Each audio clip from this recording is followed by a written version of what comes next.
guest today is Desiree Cocroft. She is an empowerment speaker, certified coach, entrepreneur, and author. Desiree, welcome to our show today. Hi, thank you for having me. So I'm really excited.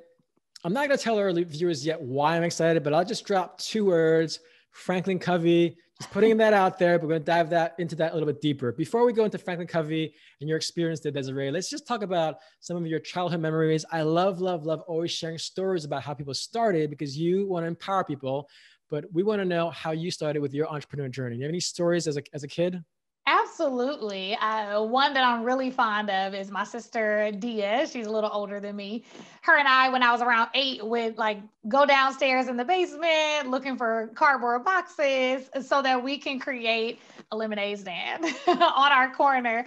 Because, our parents were working and we didn't want to have to ask them, for money for some of the things that we wanted to do. And so we were like, hey, let's create something so we can make some change and go to the store and get some penny candy. And I mean, Sour Patch Kids, Swedish Fish. Don't get me hungry now, Desiree.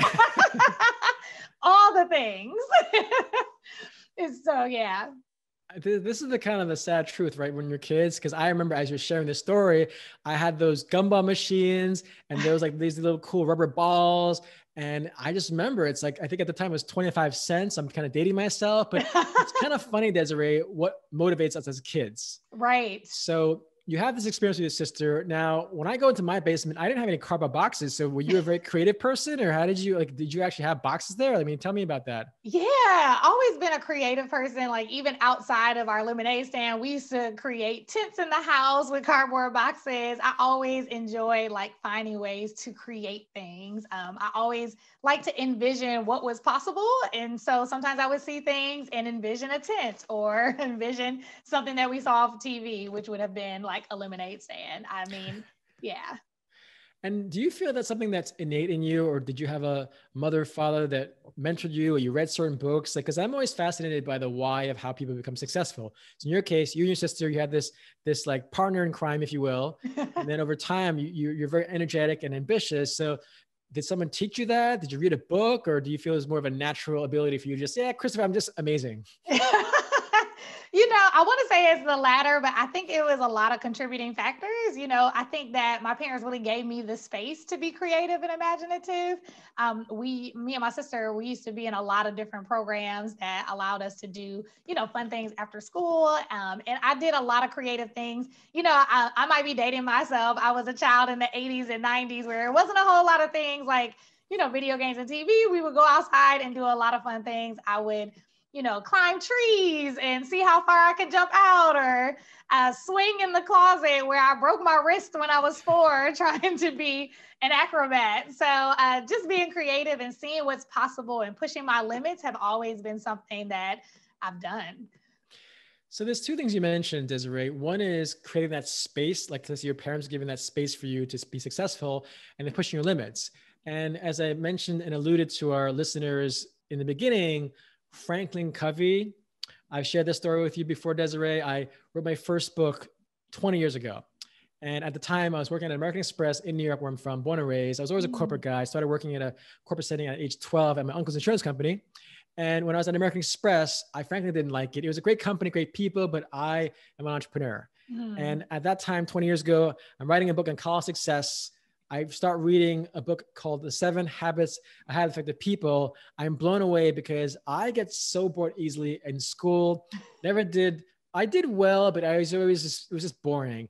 And when I read that book called The 7 Habits of Highly Effective People by Stephen Covey, I'm like, whoa, it just changed my life. It gave me, again, that space and pushing myself to see beyond just reading is to take a test and then you forget it. Yeah. Now I share this stories because I read the 7 Habits book by Stephen Covey, found out that his son, Sean Covey, wrote a book for teens. And I went to the back of the acknowledgements. I literally found the editor. Her name is Annie Oswald. Annie, I'm giving you a shout out. She works at Franklin Covey, which is what I know about Franklin Covey. I cold called them and she ultimately became my editor. Now I say that for our listeners that may not know, our viewers that might not know, when Desiree just drops, yeah, Franklin Covey, just so you know, Franklin Covey is like the Harvard of the coaching world. So it's not just this company that people might have heard of or not have heard of, but I'm telling you from experience, had I not read that book, had I not met Annie Annie Oswald, who works at Franklin Covey, and now you work there as well. I'm letting our Mhm. listeners know how powerful, prominent, and purposeful that company is. And it's been going on for decades. Yeah, There's for some sure. people that talk about some principles that might be a fad, but you're at this company that is literally been around for decades, one of the most inspired people in the world. And since I actually met the employees, I know the character and the substance that people work there. So let's talk about how you even found this Franklin Covey and where was that turning point for you to understand that world of Franklin Covey? Yeah, I was actually in my 20s and I was doing a lot of, contract work with nonprofits, and one was a high school. And so they invited, their contract workers, full-time employees to come do a 7 Habits training. So I actually never read the book first. It was the 7 Habits training and it blew my mind. It was so life-changing. And one of my favorite of the 7 habits is habit 3, put first things first. And just this thought about how I can control the things that were going on in my life and prioritize what makes the most sense. One of the highly effective practices of habit 3 is really being true in the moment of choice. And I, at that point, just felt like I had so many things going on. I didn't know how to handle it. And so just realizing that I had control and that I can be true in the moment of choice to make the choices that make the most sense for my life, and that wasn't happening to me, not playing the victim, right? That I can have control and be responsible for what is around me and in my life. It was really a game changer moment for me. And Franklin Covey from that point on had always been like a part of the way I talked. I used to refer people to the book, although I read the book after doing the training.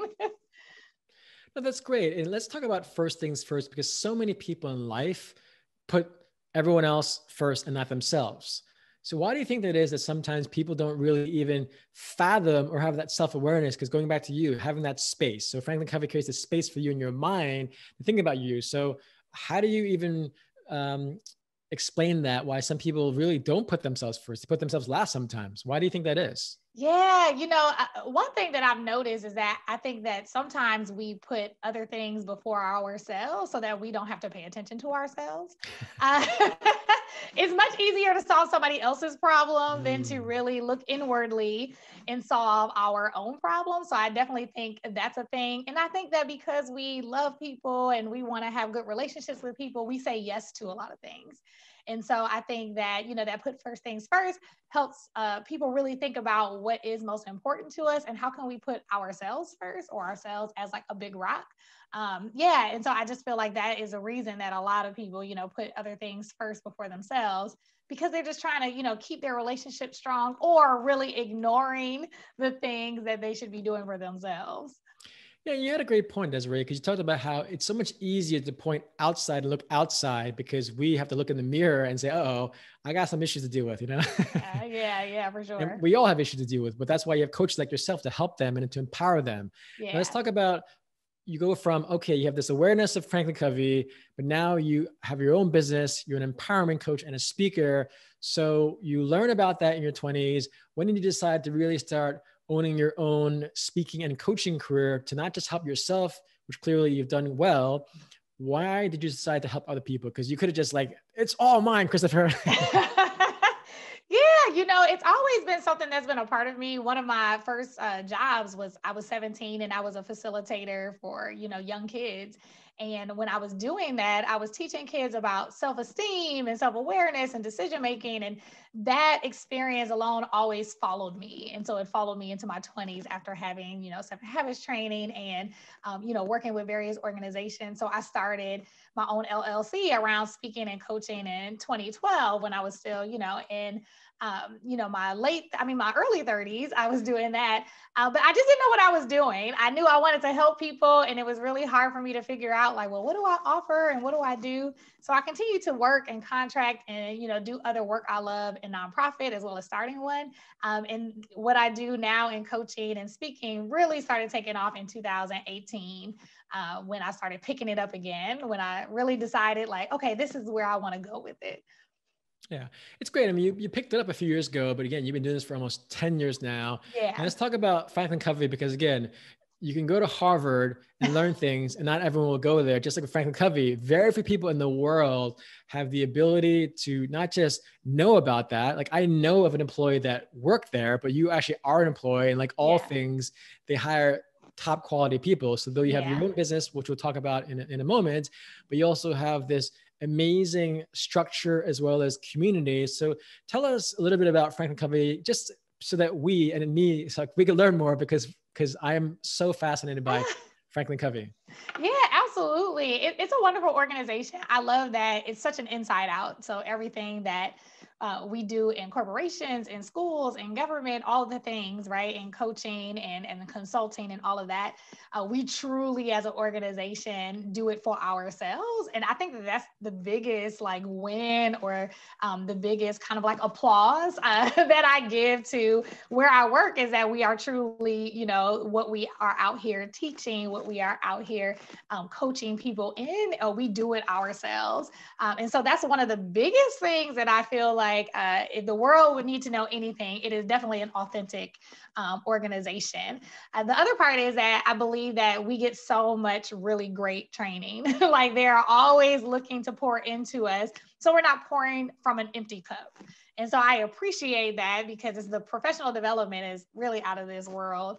And it is truly, you know, professional development that really puts us, like you said, in this top tier, because it's almost amazing. It's always amazing to me, even when I first started working there, like, wow, we get so much great professional development, and, you know, being able to not just get it surface level, but really, you know, get some depth in the work that we do. And that's really key, Desiree, because again, you can go to a coach and they can talk to you about certain things, but the whole inside out approach is so important. So many of our challenges and obstacles and limiting beliefs come from the inside. Yeah. And in your case, you have this very unique blend of, you're going to stretch yourself. It's in you, where you're always pushing yourself, but you also have this understanding and clarity that it sounds like you've learned, not just from Franklin Covey, but from your own experience, both personal and professional. So with yourself and your books and your speaking, let's talk about the book. So tell me the book that you wrote and share with us about that book. Yeah, so this was actually my first time writing a book. So I'm a first time author this year. It's called Get Your Life Today, and it's around 7 success hacks for your life, your leadership, and your business. And so the book really, you know, talks about these 7 success hacks and how you can use them to improve your daily life. If you are a leader, how you can improve your leadership skills. And then obviously, if you're a business entrepreneur or someone running a business, how you can up the ante with your team and your business. And let's talk about that more deeply. So let's say someone's listening to this, they want to be a leader, or maybe they are a leader, but they want to up their game. What are some specific lessons you share with them to be a better leader? Yeah, one of my favorite is to define your success.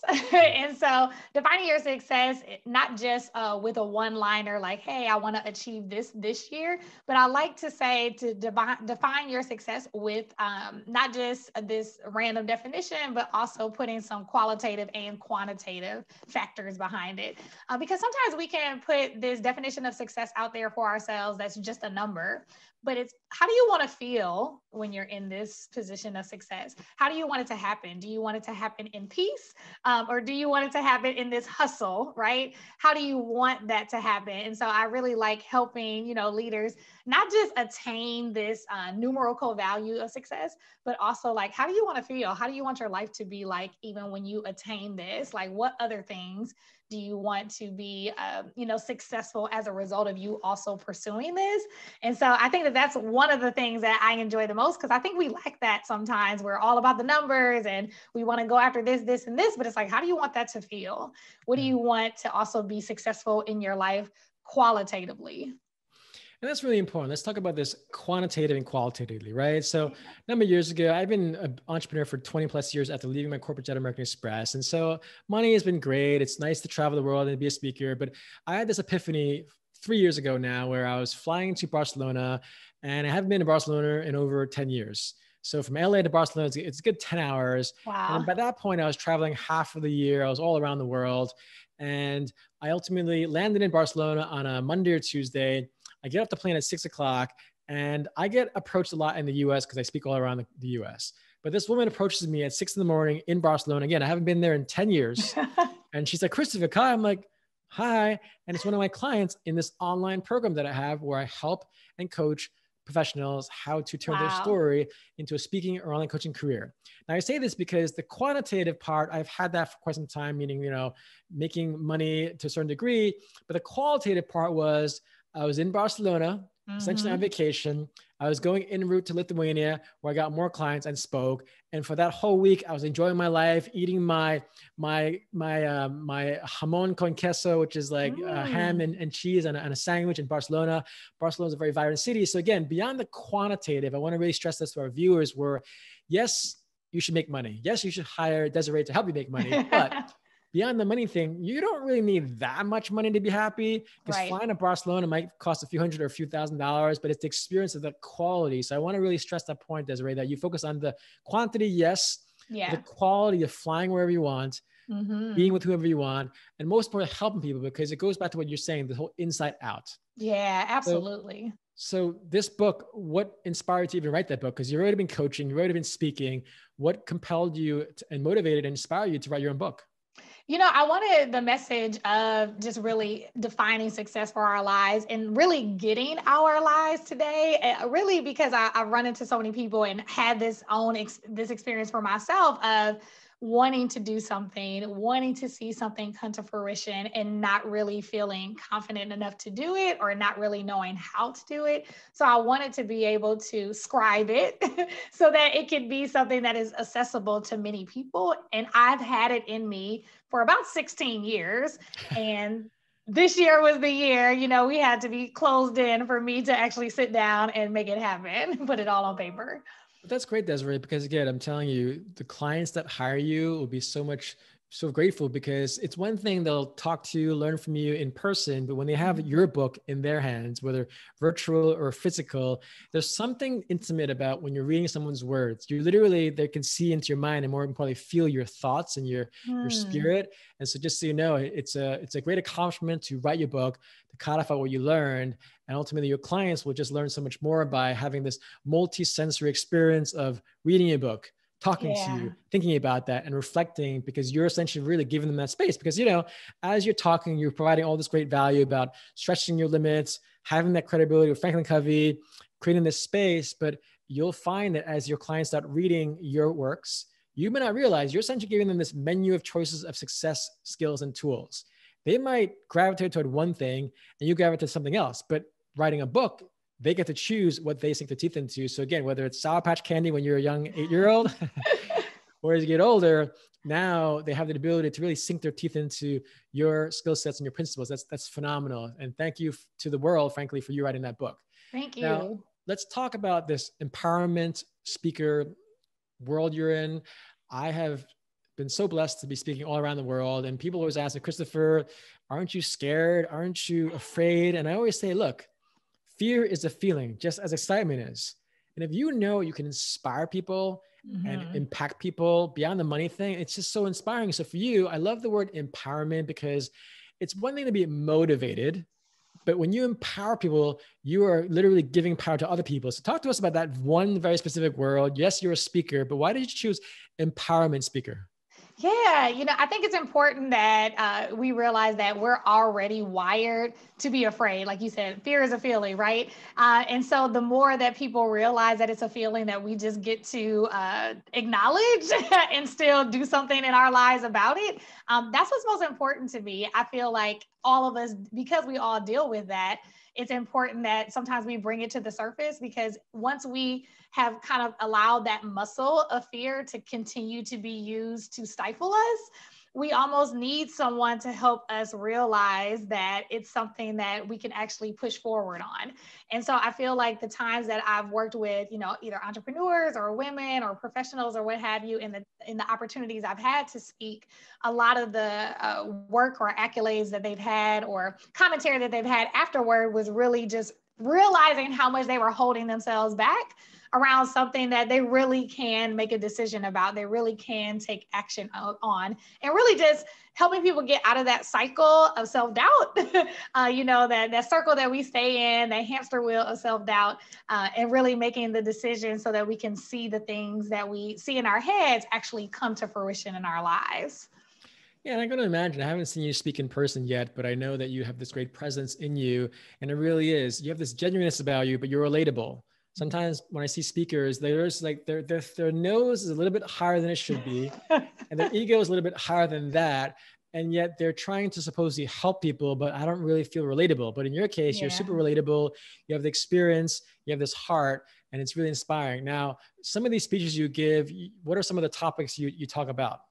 Yeah. So one of the most popular ones, especially in this year, has been entrepreneur mindset. And so that we talk about a couple of things from the success hacks that I have in my book, and really just helping people think about the two things that I really think keep entrepreneurs from being successful. And it's usually the math and our mindset. So I talk about math and mindset as two things that when we don't really hone in on those the way we should, it can really make us fail. Did So you I say talk about math? that. Yeah, math and mindset. Okay. We don't know the numbers, and our mind is afraid of whatever numbers we're thinking about. What do you mean? Like you know they can be a millionaire, but they're afraid of those numbers, you mean? Or Exactly. Yeah. Afraid of what's possible. The numbers are, or they don't count the cost. So they're either afraid of this vision of being successful, just not wanting to accept abundance and success. And so they're afraid of the numbers, like, oh, that couldn't be me, right? The other part is like counting the cost. Like, how much do you really need to do? What's the effort that needs to happen numerically, right? In order to see that number, come to fruition in whatever amount of time. And so I just feel like, if we marry the two, the mindset is really what's in the way of our money. So I'm like, don't let your mind get in the way of your money. no, that's great advice, Desiree. So let me just finish up on this math part, because again, I wrote a book about networking with billionaires and executives. So I've literally Nice. easily met 50 to 100 billionaires around the world. Yeah. And when I find that when I meet billionaires or celebrities like Paris Hilton or Leonardo DiCaprio, they're all still people. So going back to this whole math thing, some of the people, like let's say Leonardo DiCaprio, he literally had a prostitution ring, drug dealers, and he was robbed when he was 5 years old in Los Angeles. His mom and dad split up, and he got rejected over and over again. It took him 2 years to find an agent. And then when he was about 16 years old, he started with Robert De Niro at a 400 actors that tried to get it, and he got it.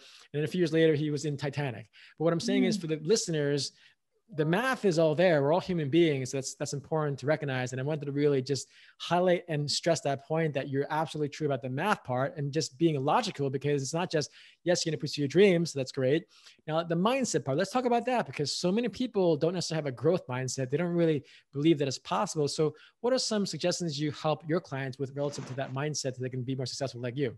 Yeah, absolutely. One of the biggest illustrations or activities I actually have people do is I talk about the lie, the truth, and the proof. And so I talk about the lie as in terms of limiting beliefs, right? And so, we tell ourselves these lies all day long about the things that are not possible, and we try to make them true, but I try to help my clients realize that they're really just lies. And so if we recognize that they're lies, then we have to tell ourselves the truth.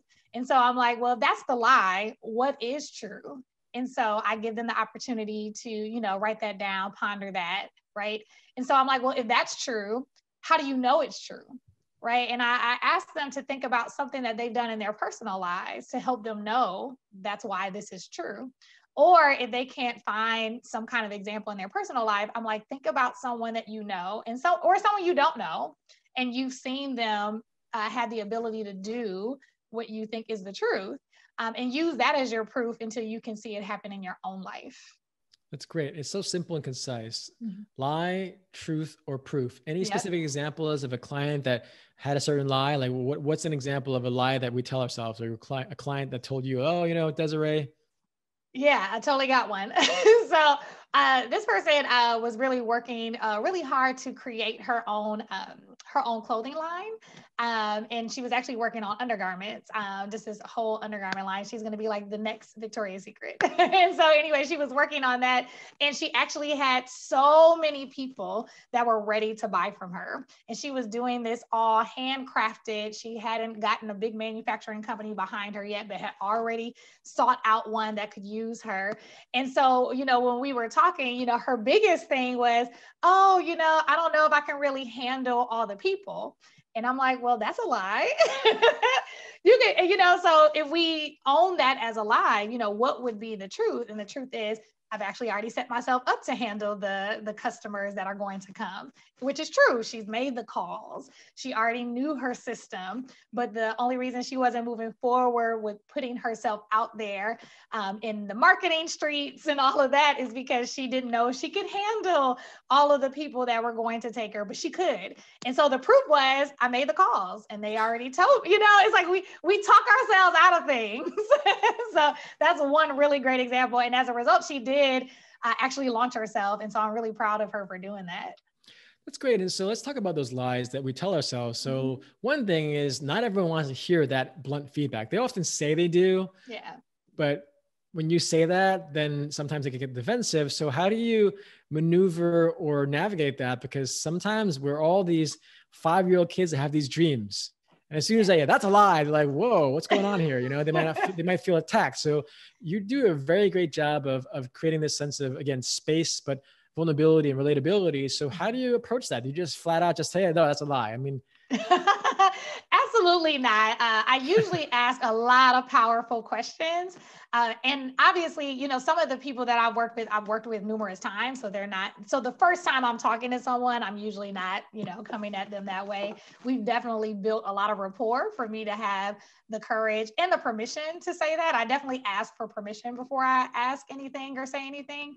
I know is coming from a place of wanting them to see what they don't see. And so one of the things that I do is not only just build rapport, but asking for permission and having, a really real conversation that involves questioning so that they can actually answer it for themselves. And so, one of the things when it comes to people, in their limiting beliefs, most of the questions I would ask is like, well, what if that wasn't true? What would that mean if that wasn't true? Yeah. And so that would be a way of them being able to figure it out in their own mind.